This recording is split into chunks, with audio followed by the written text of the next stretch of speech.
Hey guys, it's your girl, Madam Dara here, and I'm here to review an amazing movie series titled She Must Be Obeyed, which was directed by my very own Auntie Funke Akindele and JJC Skills.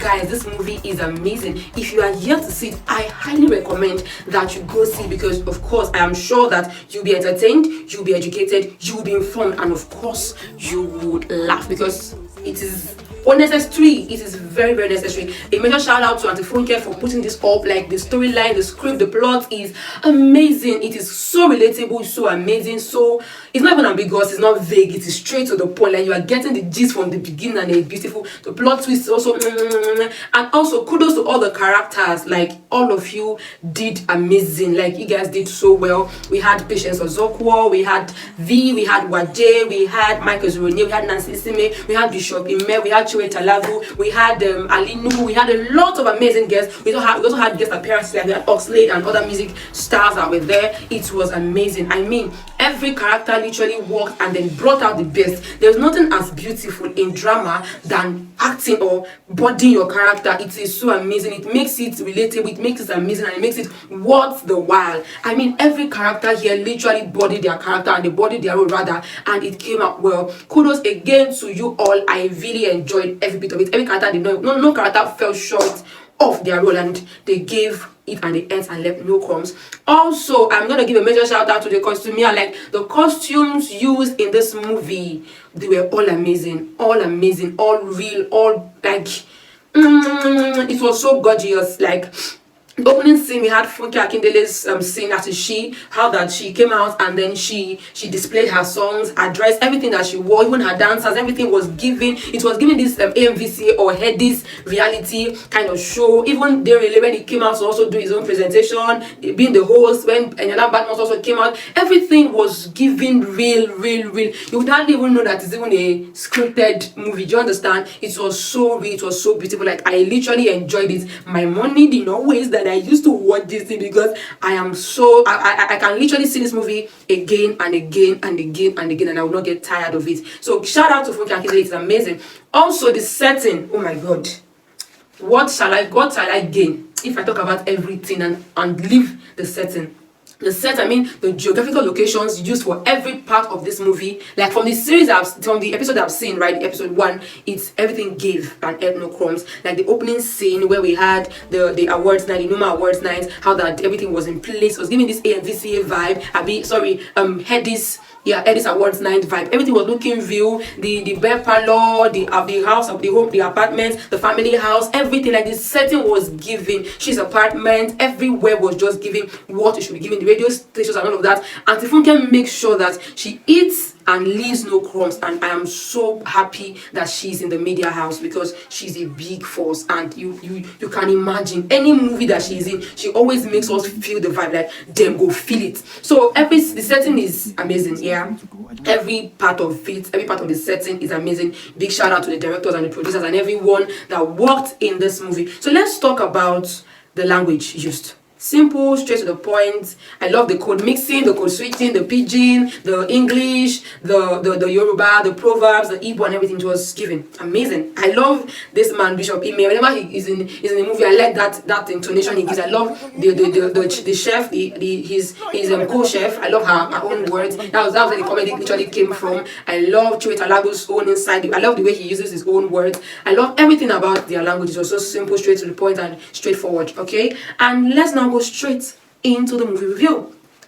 Now, what do I think about this movie? Oh, but before I do that, let's talk about the synopsis. What is the movie about? So, She Must Be Obeyed is a movie that talks about the entertainment industry. It is an eye-opener to the entertainment industry. All that happens beneath our noses. You know, what we see is hey, this one is doing this, we are vibing to their songs, we are voting for them if we have to vote, we are doing all that we need to do, but we don't know what it is that is going in there. So Auntie Funke literally uses this, she streamlines the entertainment. You know, entertainment industry is literally vague. We have a lot, we have fashion, we have content creation, we have movies, we have songs or music, okay? So this one is just streamlined to music, in quotes, Afrobeat. because Afrobeat is literally indigenous to Africa and Nigeria. Precisely. Now, you know, in Afrobeat, or when I say in any entertainment industry, there's autonomy and there is hierarchy. So everybody knows there is the leader, we have the leader and we have the led. So everybody wants to fall in a particular category, everybody wants to be seen, everybody wants to be heard, everybody wants to be known. So we have three successful music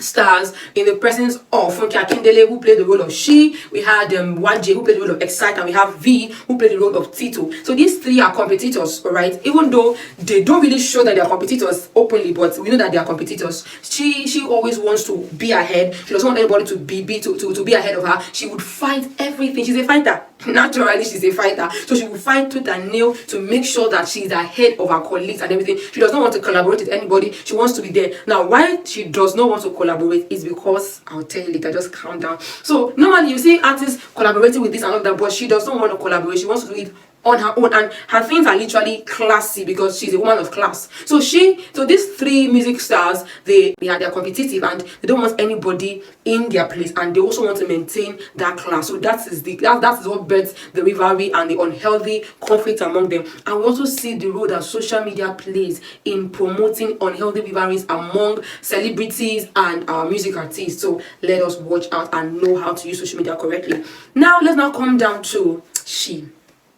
The movie is literally around She, that is Funke Akindele, Siyanbola Adewale. She is a rich woman, she's wealthy, she's a thriving music artist that wants the world beneath her legs. She doesn't want anyone above her. She wants to always stand out. She wants to always be above everybody. She doesn't want anybody above. Even her workers, they literally don't have a say where she is, and it is because she puts them in their place. Even her PA. When Nancy Isime literally started working with her, she was surprised at what she saw because she wasn't expecting what she got. But that is who she is. She is a woman of class, elegance, pride, hubris, greed. So she would portray what she wants you to see. So she is a dual character because she has this public show of humility, love, care, but those conceal her aggressiveness, they conceal her hubris and avarice, and also her mischievous acts. So she comes out and acts like, oh my god, I'm nice, oh what do you want? She donates to the orphanage, she gives alms and all those things,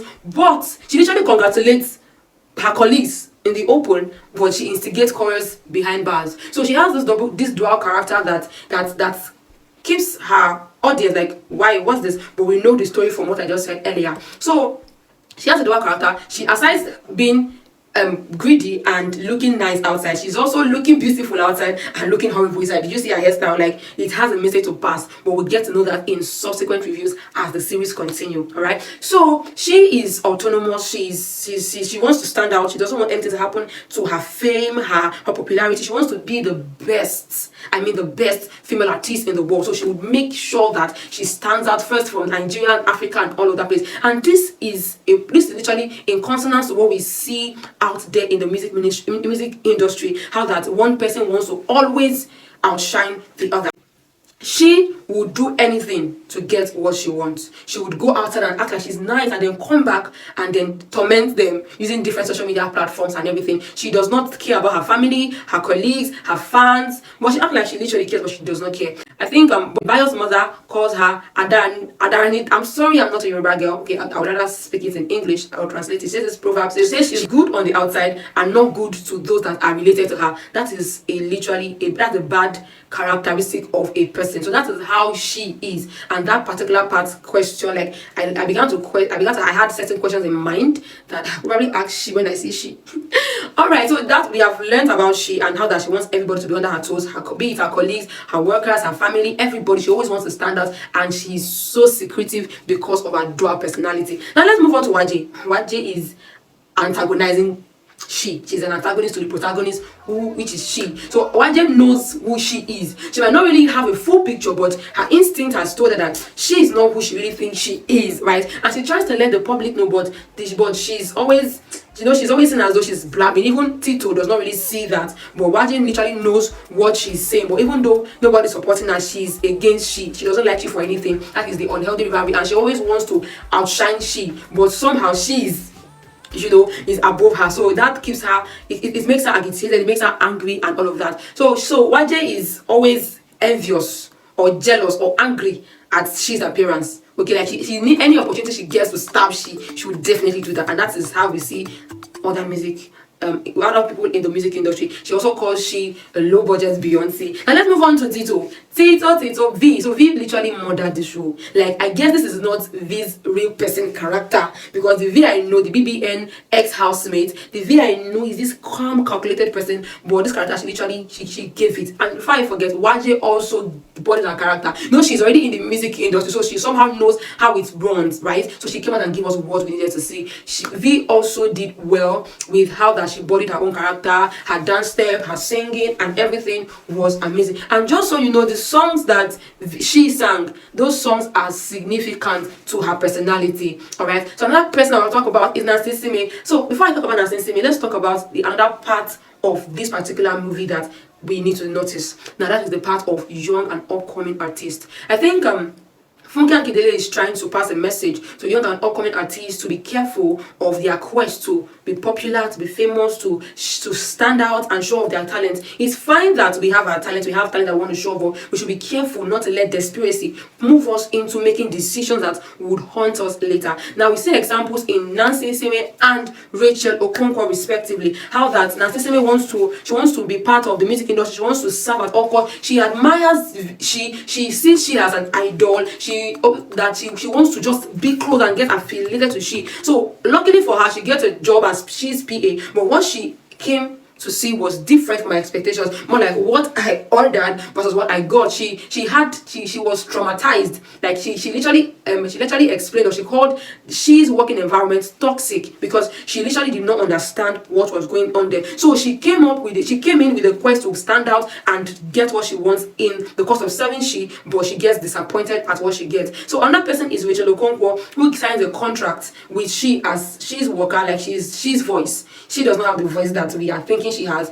It is Rachel Okonkwo, that is Adeze. And Adeze literally signed that contract out of desperation, out of frustration, to keep up with her family's needs and keep up with fulfilling the promises she made to her father by sending her younger brother to school. So this literally shows us how that young and upcoming artists need to be careful when running to certain music artists or these celebrities to get signed in their record label or sign certain contracts. I think there is a need to call a lawyer to read it and explain to you, or calmly read and understand what you're signing, or get an educated or an experienced family member to tell you what you are going to experience. Adese did not have any of those. In fact, she came from a family that is totally shattered. Her mother was a drunkard, that is Patience Ozokwo, Mama Cruz precisely. Her mother was a drunkard that did not really care about their needs. Her father was one that literally tried, but unfortunately he did not live to enjoy his children. He did not live to see what the outcome of his suffering would be. And her uncle Mba, that one is an extortionist. He wants to he knows that Rachel Okonkwo, that is Adeze, has this talent of singing. So any opportunity he gets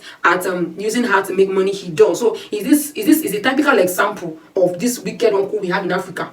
All our uncle, either from father house or mother house, they are like that. They are just. So Chotala literally played that part very well. And then we had Mike Ezuronye. What did you do there, man? It was so amazing. The comic relief from him was everything I needed to see. It was beautiful to have him on our screen again. Like, they all bodied their role. Bishop Ime and his co-chef, I can't remember her name now, they literally bodied it. It was amazing. Everybody worked and that movie came out well. So in a summary, She Must Be Obeyed is a movie that opens our eyes to what happens in the entertainment industry, and how that things are being operated there. They are beyond what we can see, what we can perceive, or what we think that they are. There is a lot going on there that we do not know. And it's also an eye-opener to young and upcoming artists that want to get the fame, get the money, be up without going through the right procedures or going through the right step. There is a step to everything in life, and we should be willing to go to enjoy our process and then make progress, and just going there bam, like that. So this is a call to action that whatever you are trying to do it well, so that you don't end up suffering for the consequences of your desperation. Now, what do I like about this movie? I like everything about the movie. The sound, the song, the photography, cinematography, the setting, the characters. For the first episode I've seen, I like everything I saw. Probably when we continue with subsequent episodes, I might say what I don't like, but everything is pleasing to me. It is my opinion. I mean, I am entitled to my opinion. Everything is pleasing to me. It was amazing. I love everything about the movie. However, I don't like the suspense that we are getting. But I guess Auntie Funke wants us to have this mini series rather than a full film, so that we can enjoy every detail about the movie and then get entertained and get better and learn and know all that she wants us to know. But in a nutshell, She Must Be Obeyed is a movie that you should see, that I have seen, and I'm going to see again and to see again. Do you understand it? So if you want to understand more about this movie, I would advise you to go and see it if you have not seen it. She Must Be Obeyed is showing on Amazon Prime Video. Go and see it. Call your family members, your friend, and that your friend that wants to blow at all costs, call them to see this movie because it is very amazing. And Funke Akindele, once again, thank you for doing this. It is really, really, really amazing. This movie is everything. You need to see it. I have seen it. I'm going to see it again. And this is the review for episode 1. When episode 2 comes out, I'll do another review for it. And of course, I will tell you what I think about the movie. Thank you so much for watching. Let me know what you think about this movie in the comment section. If you have seen the movie, let's discuss. Is there anything I missed? Please remind me.